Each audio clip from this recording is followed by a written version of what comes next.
Hello everyone, this is Sunil Jangra, your physics educator. Welcome to the channel. तो कैसे आप सब? आई होप सभी अच्छे होंगे, अच्छे से पढ़ रहे होंगे। तो आज इस वीडियो में हम करेंगे यार क्लास 12 फिजिक्स का जो पहला चैप्टर है इलेक्ट्रिक चार्जेस एंड फील्ड, उसके अंदर जो मोस्ट इंपॉर्टेंट टॉपिक और जो बेसिक है इस चैप्टर का कूलम्स लॉ, उसको निपटाने वाले हैं। इससे पहले मैंने आप लोगों को इलेक्ट्रिक चार्जेस करवा दिया है, मतलब इलेक्ट्रिक चार्ज क्या होता है, उसकी प्रॉपर्टी क्या होती है, वो सब मैंने आप लोगों को करवा दिया। इससे पहले का जो वीडियो था मैं प्लेलिस्ट बनवा दूंगा टीम से कह के, तो उसका लिंक डिस्क्रिप्शन बॉक्स में आप लोगों को मिल जाएगा। तो उस प्लेलिस्ट से आप इस पूरे चैप्टर को एक्सेस कर पाओगे, ठीक है। क्योंकि कुछ क्लासेस हो सकता है कि लाइव भी हो जाए, तो इसलिए आप लोगों को उस प्लेलिस्ट से सारी चीजें फॉलो कर लेनी है। तो आज निपटाएंगे किसको यार? कूलम्स लॉ को। बहुत ज्यादा इंपॉर्टेंट है ये आप लोगों के लिए। और सिर्फ कूलम्स लॉ नहीं बेटा, हम इसमें कूलम्स लॉ, इसकी वेक्टर फॉर्म, सुपरपोजिशन प्रिंसिपल, सबको यहाँ पे करने वाले हैं, ठीक है। सबको यहाँ पे करने वाले हैं। तो अभी के लिए मैं आप लोगों को ये बोलूंगा बेटा जी, जिन भी बच्चों ने अभी तक एम्बाइब सिंपल को सब्सक्राइब नहीं किया, वो एम्बाइब सिंपल को फटाफट से सब्सक्राइब कर लो यार। क्या है sir imbibe simple? Imbibe simple के अंदर बेटा जी आप लोगों को स्ट्रक्चर्ड वे में कोर्सेज मिलते हैं। हाँ, पेड बैचेज होते हैं, आप यहाँ से भी पढ़ सकते हो, बट यहाँ पे एक रेगुलर वे में क्लासेस चलती है बेटा जी। आपको पता होता है कि किस टाइम आपका सिलेबस शुरू होगा, कब खत्म होगा, कब प्रीवियस ईयर होंगे, मीन्स क्वेश्चन वगैरह कब होंगे, सैंपल पेपर कब करवाए जाएंगे, सब आपको एम्बाइब सिंपल में मिलता है। और फी जो है बहुत ज्यादा कम है, पिज्जा के प्राइस में आप लोगों को यहाँ पे जो कोर्सेज हैं वो मिलने वाले हैं। साथ में एक सब्सक्रिप्शन लेने से आप सारे एग्जाम को एक्सेस कर पाते हो। मतलब अगर आप क्लास 12 का सब्सक्रिप्शन ले रहे हो, अगर आप क्लास 12 का सब्सक्रिप्शन ले रहे हो, तो बेटा जी 12th के साथ साथ जब बच्चे क्या करते हैं, जेई की तैयारी करना चाहते हैं, कोई बच्चा नीट की तैयारी करना चाहता है, तो उनको अलग से सब्सक्रिप्शन लेने की जरूरत नहीं है। आप 12th का सब्सक्रिप्शन ले सकते हो, तो बाकी के गोल्स में भी एंटर हो जाओगे। और साथ में 3 दिन का जो है अनलिमिटेड ट्रायल मिलता है। सभी हमारी जो ऐप्स हैं, जैसे VLE ऐप है, लेंस ऐप है, और ये जो हमारी ऐप है जिसमें हम लाइव भी पढ़ाते हैं, रिकॉर्डेड वीडियोस भी आप लोगों को मिलते हैं, बहुत सारी बुक्स को आप एक्सेस कर पाते हो। सब फीचर सब आप लोगों को यहाँ पे 3 दिन के लिए बिल्कुल अनलिमिटेड ट्रायल है, ये 3 दिन फ्री में आप एक्सेस कर पाएंगे। बाकी ये सारे जो भाई साहब फीचर है ये आप लोग देख सकते हैं, ठीक है। तो अगर पढ़ना चाहते हो, अगर चाहते हो कि हाँ यार हमारे भी बहुत अच्छे नंबर आए, तो आपको एक सिस्टमेटिक वे में पढ़ना होगा और एक बढ़िया कोर्स को ज्वाइन करना होगा। तो आ जाइए जल्दी से, लिंक डिस्क्रिप्शन बॉक्स में है। ओके, चलिए स्टार्ट करते हैं आज के हमारे इस सेशन को बेटा जी। देखो यार, हमारा जो टॉपिक है वो है यहाँ पे क्या, कूलम्स लॉ। तो क्या होता है कूलम्स लॉ, एक बार उसको समझते हैं, उसको जानते हैं, ठीक है।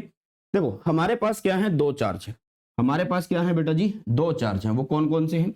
जैसे कि हमने यहाँ पे एक चार्ज लिया, हमने यहाँ पे एक चार्ज लिया जो कि है Q1 चार्ज। ओके, एक चार्ज हमने यहाँ पे लिया जो कि कुछ दूरी पे है, ठीक है। और ये हो गया हमारे पास Q2 चार्ज हो गया बेटा जी। ये क्या हो गया, Q2 चार्ज हमारे पास हो गया है। इतनी बात समझ में आई?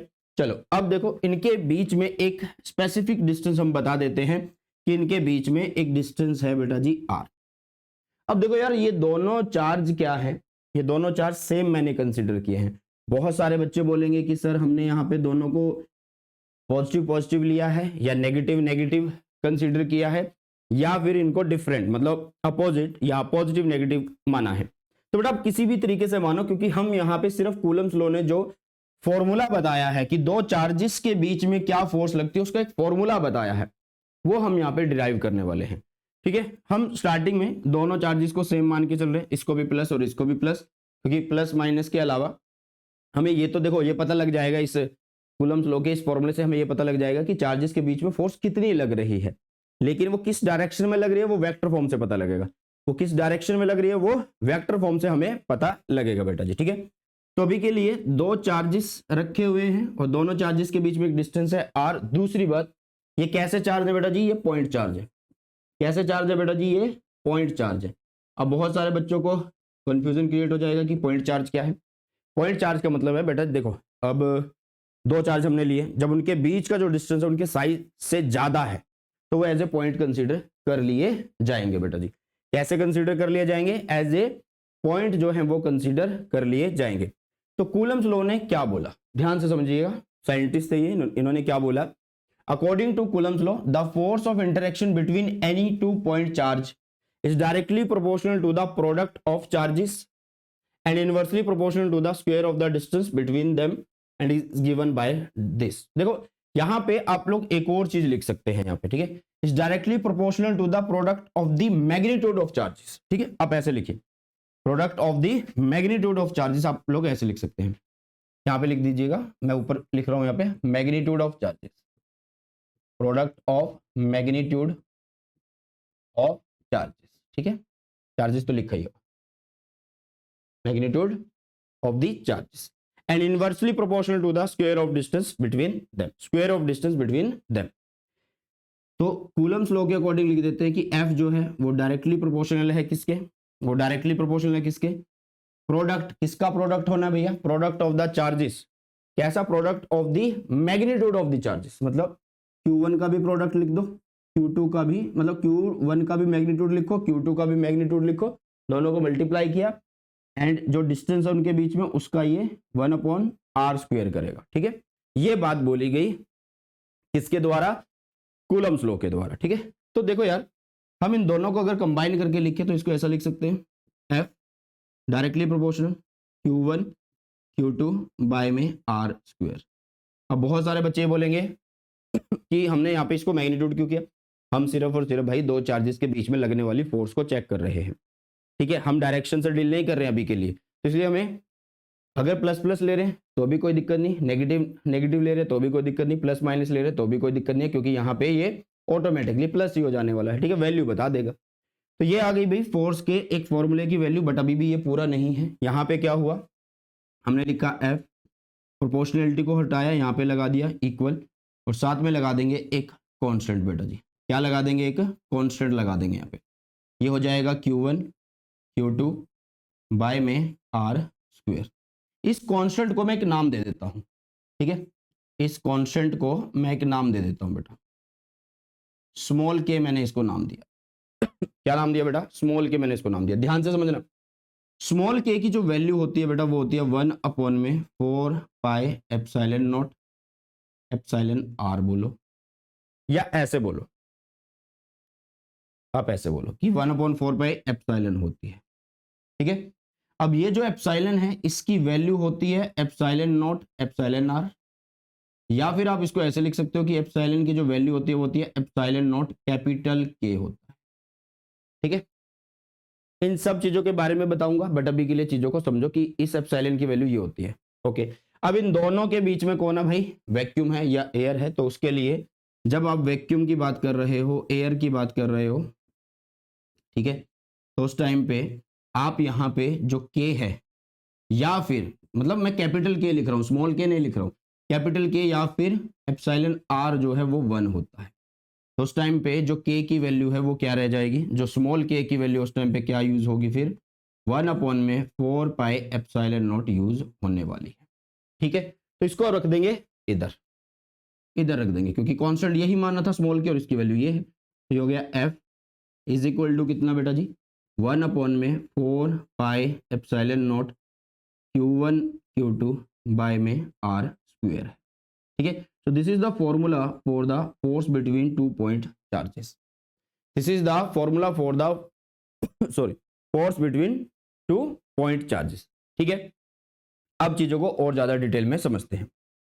अब आपको ये तो पता लग गया, कि किन्हीं दो चार्जेस के बीच में जो फोर्स होती है वो कुछ इस तरीके से होती है, Q1 Q2 जिन चार्जेस के बीच में लिख रही है उन दोनों का प्रोडक्ट हम लिख देंगे, मैग्नीट्यूड करके उनका प्रोडक्ट लिख रहे हैं, और नीचे लिख रहे हैं 1/4πε0 r² हम लिख रहे हैं, ठीक है।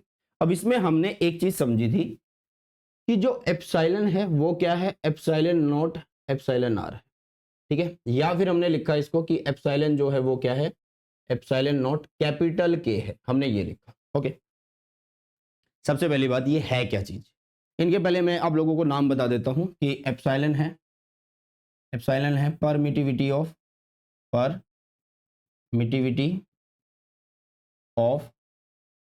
A medium, permittivity of a medium, okay. दूसरा है ε0, तो इसको बोलते हैं एब्सोल्यूट परमिटिविटी, क्या बोलते हैं बेटा जिसको, एब्सोल्यूट परमिटिविटी इसको बोलते हैं, ओके। इतनी बात भी मेरे ख्याल से सभी को समझ में आई होगी।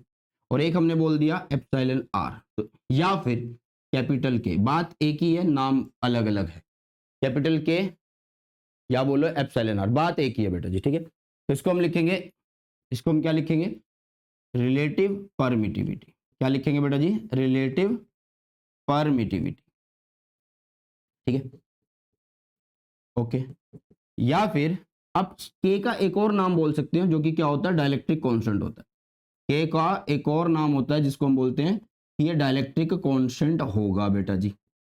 इतनी बात भी समझ में आई होगी, ठीक है। बट सर ये है क्या, ये तो बता दो, इतनी देर से ये बातें ही समझाई जा रहे हो, ये चीज है क्या ये तो बता दो भाई। दोनों चार्जेस के बीच में, दोनों चार्जेस के बीच में एयर है, या दोनों चार्जेस के बीच में क्या है भैया, कोई भी मीडियम है। तो भाई चार्जेस से क्या निकल रहा है, चार्जेस क्या कर रहे हैं, एक दूसरे के ऊपर फोर्स लगा रहे हैं। तो उस मीडियम में से कितनी फोर्स है, या फिर बोलो कि लाइन ऑफ फोर्स, या फिर बोलो कि कितनी फोर्स उसमें से परमिट कर रहा है, जाने दे रहा है, वो बताता है ये चीज एप्सिलॉन। अब यहां पे क्या है, अब यहां पे क्या है, स्टार्टिंग में कुछ भी नहीं लिया हमने, सिर्फ और सिर्फ यहां पे एयर माना, वैक्यूम माना, तो इजीली यहां से यहां फोर्स इसके ऊपर लग रही होगी, जो यहां होगी वही यहां होगी। अगर मैं कोई मीडियम रख दूंगा तो कॉमन सी बात है कि शायद फोर्स या तो डिक्रीज हो सकती है या इंक्रीज हो सकती है, उसको भी देखेंगे। तो यहां पे ये क्या कर रहा है कि ये दो चार्जेस के बीच में जो फोर्स है, फोर्स वाली जो लाइंस है, उनको किस तरीके से परमिट किया जा रहा है, कितना परमिट किया जा रहा है, वो ये चीजें बताती हैं। Epsilon is permittivity of a medium, कि कोई मीडियम जो हमने रखा वो अपने में से कितनी फोर्स लाइन को जाने दे रहा है, ठीक है, फोर्सेस को जाने दे रहा है। एब्सोल्यूट परमिटिविटी इसके लिए जब एयर हो तब बोला जाएगा, एप्सिलॉन आर जब उन दोनों का रेशियो हमें मिलेगा। मतलब अगर मैं यहां से एप्सिलॉन आर की वैल्यू निकाल दूं, ठीक है, तो एप्सिलॉन आर कितना बेटा, एप्सिलॉन अपॉन में एप्सिलॉन नॉट है, एप्सिलॉन अपॉन में एप्सिलॉन नॉट। या फिर मैं यहां से बोलूं तो कैपिटल के की वैल्यू भी बोल सकते हो कि एप्सिलॉन अपॉन में एप्सिलॉन नॉट होगा। ओके, अब समझ में आ गया, अब समझ में आ गया है भैया। चलो अब यहां पे आ जाते हैं। ये था बेटा जी किसके लिए, ये जो पहली इक्वेशन हमने बनाई है ये एयर के लिए बनाई, या फिर बोलो कि हमने ये वैक्यूम के लिए बना दी। किसके लिए बना दी बेटा जी, वैक्यूम के लिए हमने ये बना दी है। ओके, अगर मान लो दो चार्जेस हमने जो लिए हैं, अगर मान लो दो चार्जेस जो हमने लिए हैं, जो हमने कंसीडर करे हैं, Q1 और Q2 जो हमने कंसीडर किए, अगर उनके बीच में एक डिस्टेंस r है, वही सेम जो पहले हमने कॉन्फ़िगरेशन ली थी। अब फर्क ये है कि यहाँ पे कोई मीडियम आ चुका है इनके बीच में, यहाँ पे कोई मीडियम आ चुका है इनके बीच में बेटा जी, ठीक है। बताओ कोई दिक्कत, कोई परेशानी जल्दी से। अब अगर कोई मीडियम आ चुका तो फॉर्मूले को कैसे लिखेंगे, तो हम लिखेंगे एफ एम, मीडियम के लिए एफ एम लिख दिया, फिर वही हो गया Q1 Q2, नीचे लिखेंगे क्या 1/4 पाए। अब एप्सिलॉन नोट की जगह एप्सिलॉन लिखने वाले हैं, अब एप्सिलॉन नोट की जगह एप्सिलॉन लिखने वाले हैं। एप्सिलॉन की वैल्यू क्या है, एप्सिलॉन की value epsilon naught epsilon r, या फिर एप्सिलॉन नोट कैपिटल के। तो हम इसको एप्सिलॉन नोट कैपिटल के की फॉर्म में लिख दें, कोई दिक्कत नहीं होगी किसी को भी। ये हमारी दूसरी इक्वेशन होगी, ठीक है, ये हमारी दूसरी इक्वेशन हो चुकी है। दोनों को डिवाइड कर दो भाई साहब, दोनों को डिवाइड कर दो, एक और दो को डिवाइड कर दो, ठीक है। एक को डिवाइड करेंगे इससे, दो से, तो हमें क्या मिलेगा, ऊपर मिलेगा एफ, नीचे मिलेगा एफ एम। ओके बेटा, तो यहाँ पे बच गया, सामने क्या है Q1 Q2, बाय में है 4 pi epsilon naught r square, जो एफ एम है उसको लिखो यहाँ पे Q1 Q2, जो बाय में होगा वो ऊपर चला जाएगा 4 पाई एप्सिलॉन नोट कैपिटल के, और यहाँ पे हो गया आर स्क्वायर, ठीक है।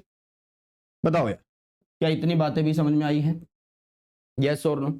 अब जो चीज कट हो रही है उसको कट कर दो, तो भाई Q1 Q2 कट हो रहे हैं, 4 पाई भी कट हो रहा है, एप्सिलॉन नोट भी कट हो रहा है, और आर स्क्वायर से आर स्क्वायर भी कट हो रहा है। बचा कौन, तो बचा है भाई साहब आप लोगों के सामने क्या, एफ बाय में F M is equal to हो गया कैपिटल के।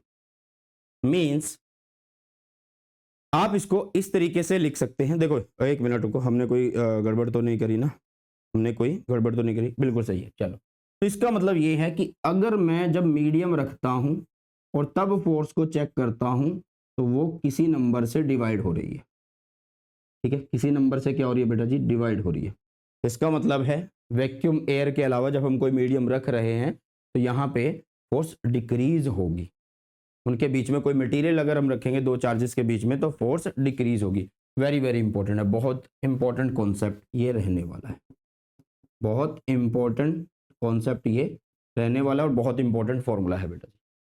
ओके चलो अब आ जाओ इस पे, ये जो के है जिसको हम क्या बोल रहे हैं, डाइलेक्ट्रिक कांस्टेंट बोल रहे हैं, इस के को हम क्या बोल रहे हैं बेटा, डाइलेक्ट्रिक कांस्टेंट हम बोल रहे हैं, ठीक है, डाइलेक्ट्रिक कांस्टेंट। चलो अब जो डाइलेक्ट्रिक कांस्टेंट है, ध्यान से समझना सभी बच्चे, अब जो डाइलेक्ट्रिक कांस्टेंट है उसका कई बार डेफिनेशन तुम्हारे पास आ जाता है। देखो यार तुम्हें मैंने बता दिया एप्सिलॉन क्या बता रहा है, परमिटिविटी ऑफ ए मीडियम, और एप्सिलॉन नॉट वैक्यूम की परमिटिविटी है कि वैक्यूम कितना परमिट होने दे रहा है लाइंस को, है ना। तो इन दोनों का जो रेशियो वो रिलेट हो गया है ना, तो उसको हम या तो रिलेटिव परमिटिविटी बोलते हैं या फिर कैपिटल के डाइलेक्ट्रिक कांस्टेंट बोलते हैं, ठीक है। इसका मैं दूसरा नाम भी लिख देता हूँ, इसको हम रिलेटिव परमिटिविटी भी बोलते हैं, रिलेटिव परमिटिविटी भी बोलते हैं। ओके अब सुनो ध्यान से, कैपिटल के लिख दो, इसको एप्सिलॉन आर लिख दो। तो अगर आप लोग कैपिटल के या फिर तुमसे कोई एप्सिलॉन आर की डेफिनेशन पूछेगा तो तुम क्या बोलोगे, it is the ratio of permittivity of medium, permittivity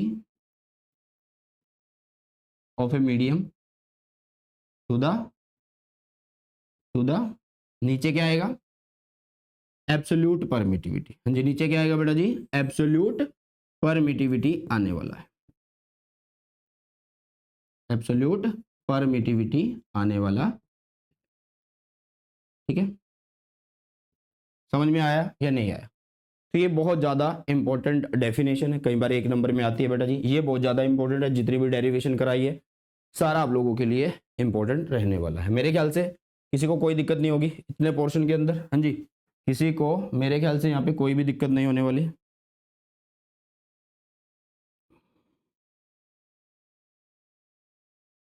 हाँ जी ठीक है, तो अभी तक हमने समझा कि कूलम्स लॉ क्या होता है, फिर हमने उसका जो फॉर्मूला है वो अच्छे से डिराइव किया, फिर बाद में हमने समझा कि वहाँ पे जो भी मीडियम अगर हम यूज़ करेंगे वो किस तरीके से यहाँ पे रिलेशन रखता है, वो सारी चीज़ें यहाँ पे समझ ली है।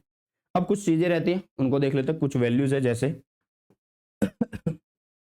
हमें बोला गया कि जो 1/4 पाई एप्सिलॉन नॉट है, जिसको हम क्या लिख रहे हैं, स्मॉल के लिख रहे हैं, उसकी वैल्यू जो होती है वो होती है बेटा जी 9 into 10⁻⁹ newton metre square by में कूलम स्क्वायर, ठीक है।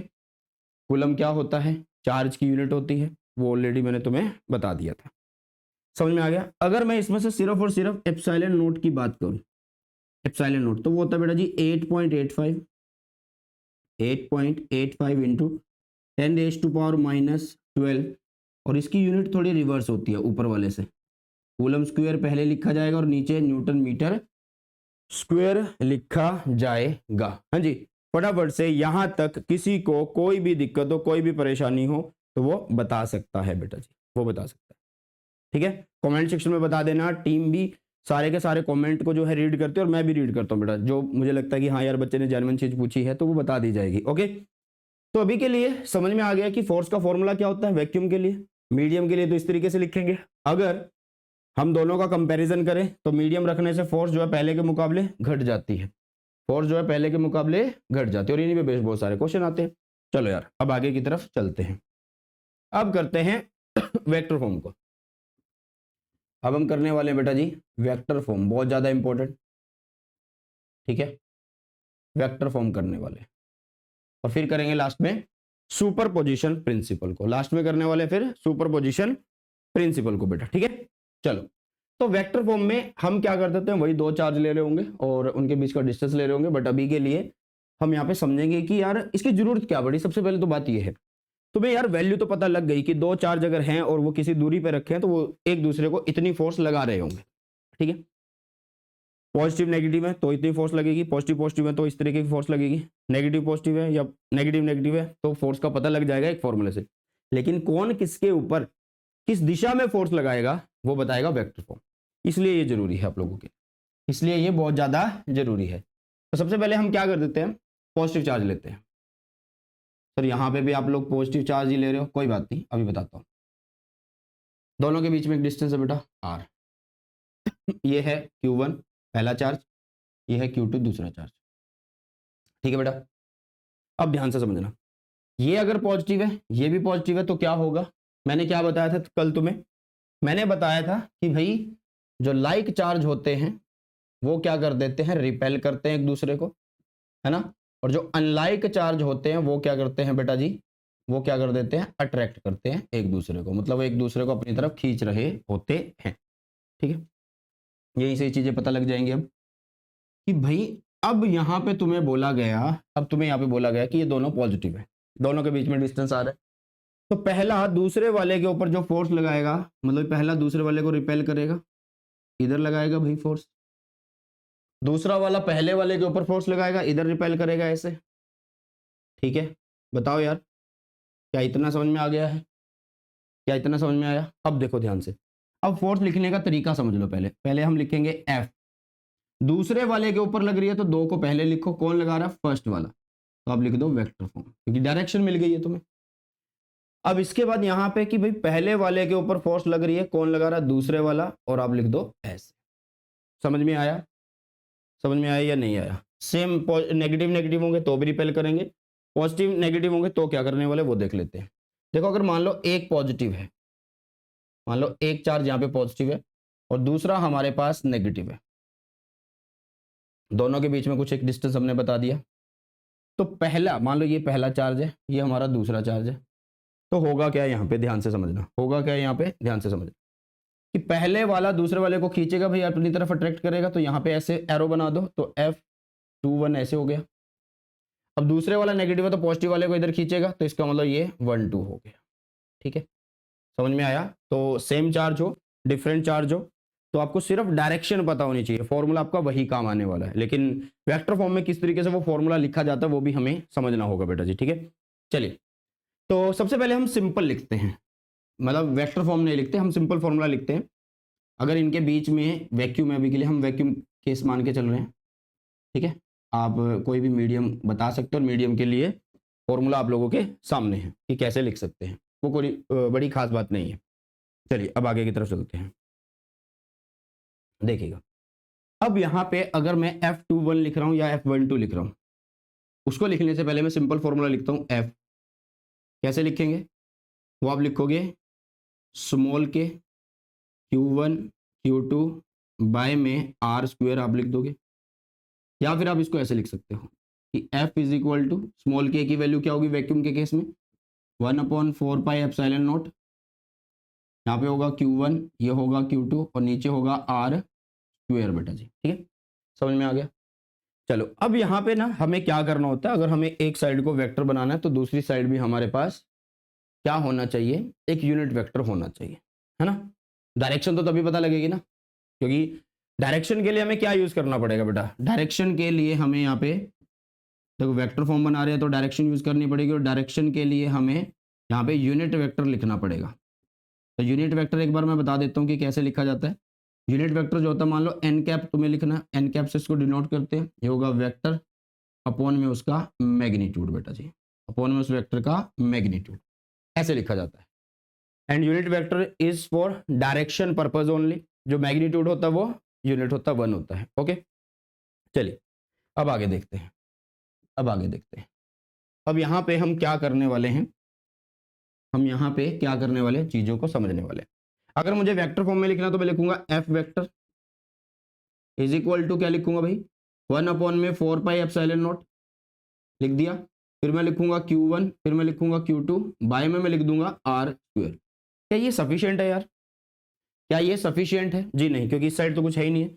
इस साइड हम क्या करेंगे, जो वेक्टर होगा, मतलब एक देखो यार, Q1 Q2 जो स्केलर क्वांटिटी है, 1/4πε0 वो अपने आप में कॉन्स्टेंट है। ठीक है, तो आप क्या करोगे, एक आपको डिस्प्लेसमेंट वेक्टर लेना होगा, या फिर बोलो एक वेक्टर क्वांटिटी जो होगी उसका कैप मल्टीप्लाई करना होगा। तो यहाँ पे वेक्टर कौन है, अगर मान लो 1 से 2 के बीच में चार्ज फोर्स लग रही है, तो यहां से यहाँ का डिस्प्लेसमेंट स्ट्रेट लाइन, वो डिस्प्लेसमेंट हुआ, यहां से यहाँ का डिस्प्लेसमेंट एक स्ट्रेट लाइन हुआ, तो ये डिस्प्लेसमेंट हुआ। अगर इस फोर्स के केस में हम लिखेंगे तो एक बार एक को ही लेंगे ना भाई, तो इसका मतलब हमें यहाँ पे आर कैप को मल्टीप्लाई कर देना है। ठीक है, अब तुम्हें पता है कि आर कैप क्या होता है, आर कैप जो होगा वो होगा उसका वेक्टर अपॉन में होगा उसका मैग्नीट्यूड। अपॉन में होगा उसका मैग्नीट्यूड। इसको यहाँ पे रखो, तो ये बना F vector is equal to 1 में 4 पाई एप्सिलॉन नॉट, यहाँ पे हो जाएगा Q1, यहाँ पे हो जाएगा Q2 बाय में आर स्क्वेयर, यहाँ पे क्या आ गया आर वेक्टर, बाय में जो आर है वो लिख दिया। मीन्स आप इसको ऐसे लिख सकते हो कि F vector is equal to 1/4 pi epsilon naught Q1 Q2, यहाँ पे लिखेंगे आर वेक्टर और यहाँ पे लिख देंगे इसका क्यूब, क्योंकि दोनों मल्टीप्लाई हो जाएंगे और क्यूब बन जाएंगे। बेस सेम है, पावर ऐड हो जाएंगी, बेस सेम है, पावर ऐड हो जाएगी। यस और नो, इतनी चीजें मेरे ख्याल से सभी को अच्छे से क्लियर हो गई हैं। जल्दी से बताइए भाई सभी बच्चे फटाफट से। अब सर 1 2 2 1 की वैल्यू क्या होगी वो तो बता दो भाई। इसी फॉर्मूले से लिख सकते हैं या इस फॉर्मूले से लिख लो। यहाँ पे एक कंफ्यूजन होता है बच्चों को, चलो हम उसको दूर कर देते हैं आज। यहाँ पे एक कंफ्यूजन होता है बच्चों को, उसको हम दूर कर देते हैं भाई साहब, ठीक है। ओके, देखो भाई ध्यान से, एक मिनट। चलो अब हम यहाँ पे चलते हैं। अगर मुझे F12 लिखना है, ध्यान से देखो, F12 लिखना है, 12 वेक्टर लिखना है, तो मैं क्या लिखूंगा, सारा फॉर्मूला लिख दूंगा भाई। 1 में 4 पाई एप्सिलॉन नॉट हो गया, साथ में Q1 हो गया, यहाँ पे Q2 हो गया, नीचे क्या हो गया आर स्क्वेयर हो गया, और यहाँ पे मैं क्या करूंगा उसका कैप मल्टीप्लाई करूंगा। देखो कैप मल्टीप्लाई करा, बट किसका करूं यार, क्वेश्चन इज दैट। देखो अगर मैं 1 2 की बात कर रहा हूं, फोर्स 1 2 का मतलब है कि फोर्स फर्स्ट के ऊपर लग रही है, सेकंड वाला लगा रहा है। कई बुक में क्या लिखा जाता है कि जब 1 2 के ऊपर फोर्स लगती है तो आप R21 यूज कर लो या फिर आप R12 यूज कर लो, ठीक है। आप इस झंझट को भूल जाओ यार, आइए 1 2 2 1 का झंझट भूल जाओ। आप क्या करो, फर्स्ट वाले के ऊपर फोर्स लग रही है, सेकंड वाला लगा रहा है, मीन सेकंड वाला वहां से फोर्स इधर लगा रहा है, यहां से फोर्स इधर लगा रहा है, इसको फाइनल मान लो आप लोग, इस पॉइंट को फाइनल मान लो। तो आप इसको कैसे लिखोगे, आप लोग लिखोगे यहाँ पे कैप को कैसे लिखते हैं बेटा, वेक्टर अपॉन में इसका क्या होता है, जल्दी से देखो इसका क्या होता है फटाफट से, मैग्नीट्यूड होता है या नहीं होता है, मैग्नीट्यूड होता है या नहीं होता, ठीक है। तो हम यहाँ पे वही करने वाले हैं, वेक्टर अपॉन में मैग्नीट्यूड की फॉर्म में लिख देते हैं इसको। मतलब यहाँ पे लिखेंगे कि दूसरे के पहले वाले के ऊपर फोर्स लग रही है, दूसरे वाला लगा रहा है, और नीचे लिख देंगे हम इसका मैग्नीट्यूड R12 का मैग्नीट्यूड लिख देंगे। और इसका मतलब ये भी हमारा क्या है, मैग्नीट्यूड में ही है, ये भी हमारा मैग्नीट्यूड में यही वैल्यू है। तो आप इसको भी कुछ इस तरीके से लिखो, मैं यहाँ से इसको दोबारा रब कर देता हूँ, इसको लिखो 1/4 पाई एप्सिलॉन नॉट। सुनो ध्यान से, किसी को कंफ्यूजन होगा तो पूछ लेना, मैं बता रहा हूँ, ठीक है। तो यहाँ पे क्या है R12 लिख देंगे माइनस करके, उसका मैग्नीट्यूड है और उसका स्क्वायर है, यहाँ पे ऐसे लिख दो। क्या दिक्कत है भाई, क्या दिक्कत है इस झंझट को भूलने के लिए कि 1 2 लिखे यहाँ पे 2 1 लिखे, तो आप इसको सीधा डिस्प्लेसमेंट की फॉर्म में लिख दो ना, क्या दिक्कत है। जल्दी से एक बार सभी बच्चे बता दीजिए, नहीं तो आप इसको ऐसे भी लिख सकते हो, जिसको अगर समझ में आ गया है कि 1 2 को आप ऐसे भी लिख पाओगे, 1 2 वेक्टर जो आप इसको ऐसे भी लिख पाओगे Q1 Q2 बाय में 4 पाई एप्सिलॉन नॉट। 1 2 को आप R1 माइनस R2 को आप 1 2 का नाम दे दो, तो ये R12 स्क्वायर है, यहाँ पे भी ये है, तो ये क्यूब हो जाएगा और ये R12 का वेक्टर हो जाएगा। आप ऐसे भी लिख दो, कोई दिक्कत वाली बात नहीं है। एनसीईआरटी ऐसे ही लिखती है, एनसीईआरटी ऐसे ही लिखती है बेटा जी। मेरे ख्याल से इतना सभी को समझ में आया होगा, मेरे ख्याल से इतना सभी को समझ में आ गया होगा बेटा जी। अगर कोई डाउट है अभी भी पूछ सकते हो, और मुझे लग रहा है कि कोई डाउट होना भी नहीं चाहिए, ना ही होगा यहाँ तक। सिमिलरली अगर मैं यहाँ पे F21 लिखूं तो उसको कैसे लिखेंगे, Q1 Q2 के बीच में ही लग रही है भाई फोर्स, तो 1/4 पाई एप्सिलॉन नॉट, वही डिस्टेंस है तो उसका स्क्वायर करेंगे। अब 2 1 है तो यहाँ पे भी 2 1 लिख दो, ठीक है। मतलब इसको कैसे लिखोगे, इस 2 1 को आप कैसे लिख रहे हो, 2 1 वेक्टर को आप ऐसे लिखोगे ना, 2 -1 वेक्टर, है ना, कि भाई दूसरे वाले के ऊपर फोर्स लग रही है, फर्स्ट वाला लगा रहा है, इस तरीके से हमने लिख दिया। आप ऐसी फॉर्म में भी लिख सकते हो, एनसीईआरटी यही चीज फॉलो कर रही है भाई, ठीक है, समझ में आया। चलो तो यहाँ पे 1 2, यहाँ पे 2 1 है तो यहाँ पे भी 2 1, और यहाँ पे क्या होगा 2 1 का कैप मल्टीप्लाई हो जाएगा। तो अब लिख दो दोबारा, F21 वेक्टर हो गया, यहाँ पे हो गया Q1 Q2 बाय में हो गया 1/4 pi epsilon not, means by में सीधा लिख दो आप 4 पाई एप्सिलॉन नॉट। R21 का स्क्वायर है, यहाँ पे क्या हुआ R21 का वेक्टर, नीचे R21 का मैग्नीट्यूड, तो उसको सीधा आप ऐसे लिख दो। तो बेस से में पावर ऐड हो जाएंगी, तो हमारे पास क्या मिला बेटा F21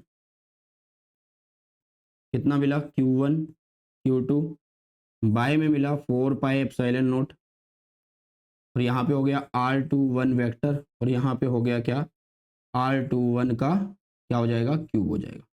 बताओ यार कोई डाउट है, कोई समस्या है, कोई परेशानी है, कोई भी दिक्कत अगर है किसी भी बच्चे को तो बता सकता है कमेंट सेक्शन में, फटाफट से एक बार बता दीजिए सभी बच्चे। 1 2 है तो 1 2 आ रहा है, 2 1 है तो 2 1 आ रहा है, ठीक है, आप इस तरीके से लिख सकते हैं। एनसीईआरटी यही बोलती है भाई, एनसीईआरटी हमारे पास यही बोलती है, ठीक है। तो एनसीईआरटी के अकॉर्डिंग लिख दिया हमने कि ये 2 1 है, नहीं तो डिस्प्लेसमेंट की फॉर्म में लिखना चाहते हो तो आप डिस्प्लेसमेंट की फॉर्म में लिख लो, ठीक है। आप इस फॉर्म में भी लिखना चाहते हो तो इस फॉर्म में लिख लो, कोई दिक्कत नहीं है, कोई परेशानी नहीं है। ओके, समझ आया। चलो अब आगे की तरफ चलते हैं। तो यहाँ पे एक इक्वेशन हमारे पास ये आ चुकी है, हमारे पास है ना, तो दूसरी इक्वेशन हमारे पास ये आ चुकी है ना भैया, यहाँ पे राजस्थानी हरियाणवी दोनों मिक्स हो चुकी है। तो भैया ध्यान से देखो कि दो फोर्स है, एक ये फोर्स है और एक ये फोर्स है, क्या यहाँ पे Q1 Q2 सेम है, 1/4 pi epsilon not 1/4 pi epsilon not same है।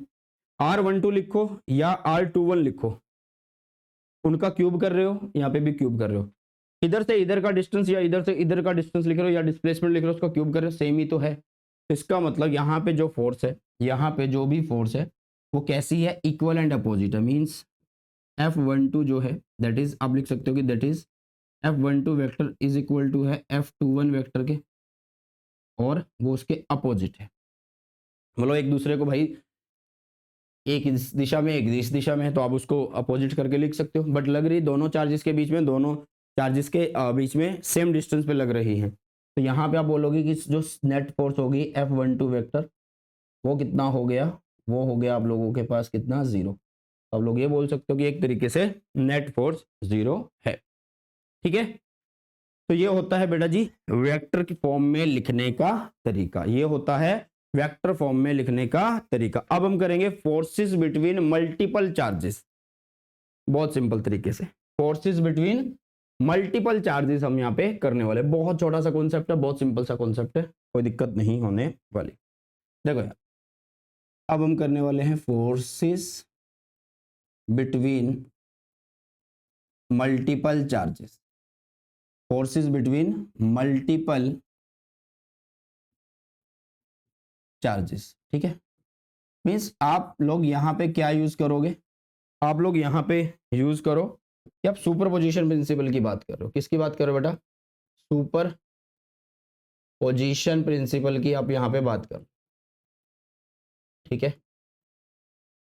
सुपर पोजिशन प्रिंसिपल की आप यहाँ पे बात कर रहे हो, ठीक है। कैसे करेंगे वो देखो, मान लो यार यहाँ पे एक चार्ज रखा है, ठीक है, यहाँ पे एक चार्ज रखा है, ये है पहला चार्ज, ये है एक दूसरा चार्ज, यहाँ पे अगर मैं लगाऊं ये क्या है दूसरा चार्ज, ये मान लो तीसरा चार्ज है, और ऐसे करते करते n चार्जेस तक ये रखा हो, ठीक है। ये Q3 चार्ज है, ये Qn चार्ज है, ये हमारा Q0 चार्ज है, ठीक है। ये हमारा टेस्ट चार्ज है, ठीक है। सबसे पहली बात हमारे पास जो टेस्ट चार्ज हम ले रहे हैं मीन्स जिसके ऊपर फोर्स लग रही है टेस्ट चार्ज के ऊपर, टेस्ट चार्ज Q0 है, ठीक है। दूसरी बात ये कैसा होता है, यूनिट पॉजिटिव होता है, ठीक है, मतलब यूनिट इसकी वैल्यू होगी, या फिर बोलो कि बहुत कम वैल्यू का ये होता है, और यूनिट पॉजिटिव टेस्ट चार्जेस को हमने कंसीडर किया है। तो पहले वाला इसके ऊपर फोर्स लगा रहा है यहाँ पे, ठीक है। अभी हम प्लस का केस लेके चल रहे हैं, ये सारे प्लस है यहाँ पे, ठीक है। यहाँ पे कौन है, Q0 है, यहाँ पे कौन है बेटा जी, Q0 रखा हुआ है। तो पहले वाले ने इसके ऊपर फोर्स लगाई तो ये हो गई कि 0 के ऊपर फोर्स लग रही है, पहले वाला लगा रहा है, ठीक है।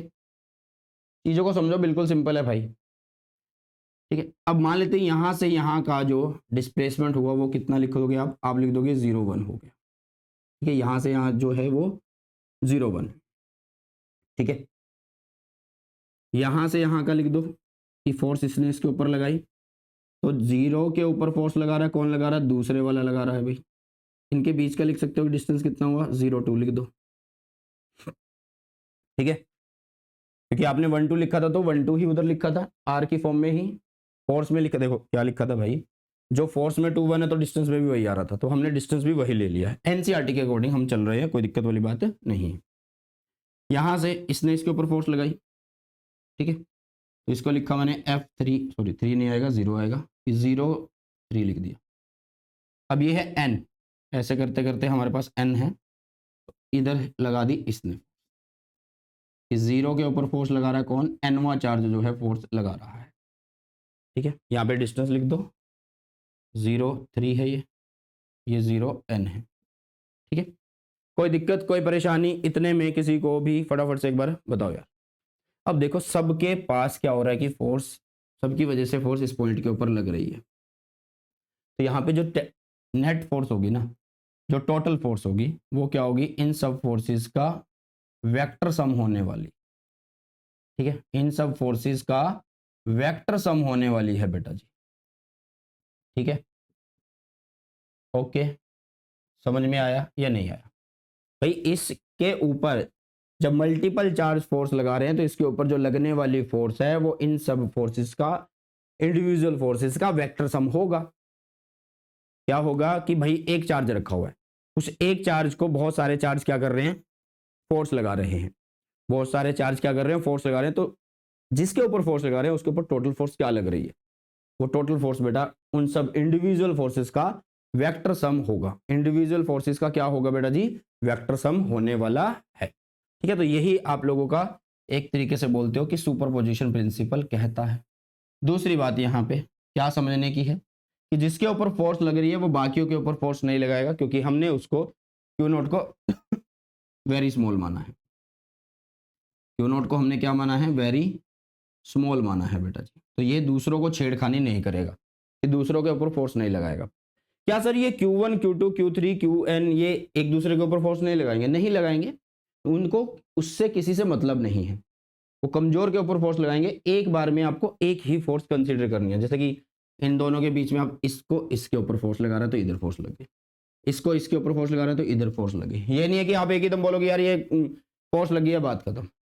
ठीक है, अब जब बहुत सारी फोर्स हो जाती है ना और वेक्टर कर रहे हो आप, है ना, तो अलग अलग एंगल आ रहे होंगे, तो वेक्टर के हिसाब से ही एडिशन यहाँ पे हो रही होगी। तो आप जो वेक्टर एडिशन का रूल है, वेक्टर एडिशन का जो रूल है बेटा जी,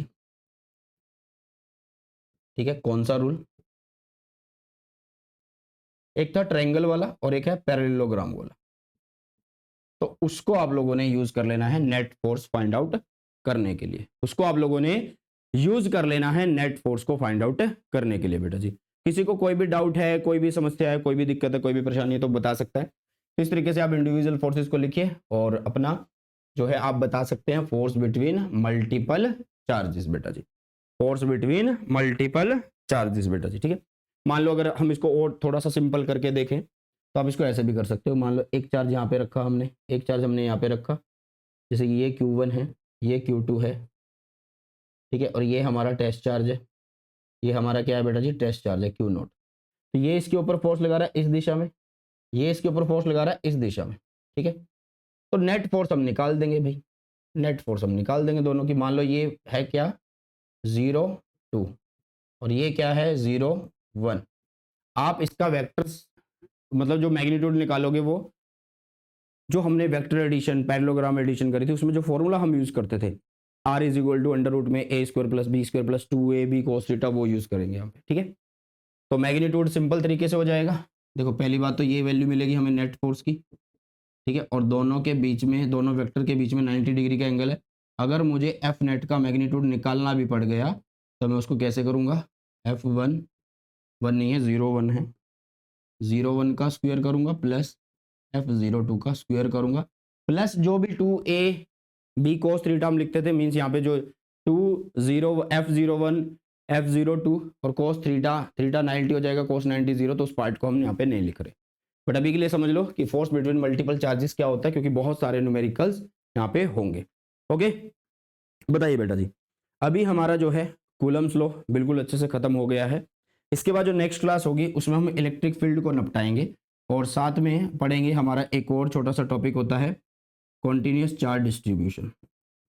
ठीक है, एक और टॉपिक हम पढ़ेंगे नेक्स्ट क्लास में ही, वो होगा कॉन्टिन्यूस चार्ज डिस्ट्रीब्यूशन बेटा जी। ठीक है, तो 3 तरीके का होगा और नेक्स्ट क्लास में करेंगे ख़त्म, साथ में पढ़ेंगे इलेक्ट्रिक फील्ड क्या होता है। चलिए, तो अभी के लिए क्लास को यहीं पे निपटाते हैं।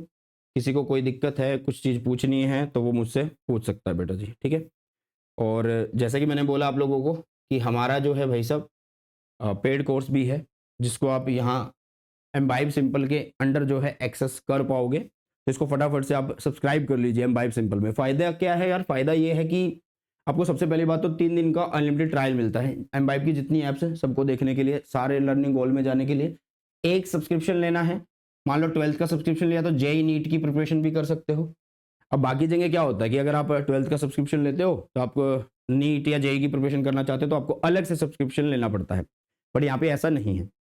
इसके अलावा बेटा बहुत सारी चीज़ें हैं, जैसे कि 70,000 से ज़्यादा वीडियो लेसन्स आप लोगों को मिलते हैं, 2,000 से ज़्यादा बुक्स मिलती हैं, उनको एक्सेस कर पाते हो एम्बाइब सिंपल में। साथ में डाउट सॉल्व किए जाते हैं एआई के थ्रू, लाइव क्लास चलती है और अचीव जर्नी बहुत ज़्यादा बढ़िया चीज़ है।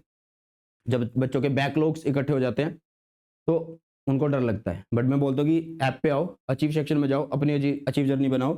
वो तुमसे क्या पूछेगा कि यार किस लेसन की अचीव जर्नी बनानी है, मतलब जिसमें तुम पीछे हो, जो जिसके तुम्हारे टॉपिक्स नहीं हुए हैं, तो तुम बोलना है इस टॉपिक में या इस चैप्टर में। फिर वो पूछेगा इस चैप्टर में कौन कौन से टॉपिक तुमने कर लिए हैं या कौन से नहीं करे हैं, तो वो सारा हिसाब किताब लगाएगा, पूरी एक प्लेलिस्ट देगा आप लोगों को और बोलेगा कि रोज तुम्हें ये 30 मिनट या 40 मिनट करनी है इस तरीके से। तो वो तुम्हारी बैकलॉग्स को भी कवर कराता है, पूरा कैलकुलेशन करके बता देता है। आप क्वेश्चन की प्रैक्टिस कर सकते हो बेटा, टेस्ट दे सकते हो, टेस्ट को कस्टमाइज कर सकते हो अपने हिसाब से, टॉपिक वाइज देना चाहते हो, चैप्टर लेवल पे जाके देना चाहते हो। और कूबो से आप लोगों को पढ़ाया जाता है, ठीक है, जिसमें 3D एंड 2D एसेट्स को यूज़ किया जाता है और एक सिंगल सब्सक्रिप्शन से सारे एग्जाम का एक्सेस आप लोगों को मिल जाता है। एम्बाइब सिंपल में स्ट्रक्चर्ड कोर्स मिलते हैं, लाइव क्लासेस चलती हैं और ये सारे फीचर्स आप लोगों के लिए अवेलेबल होते हैं।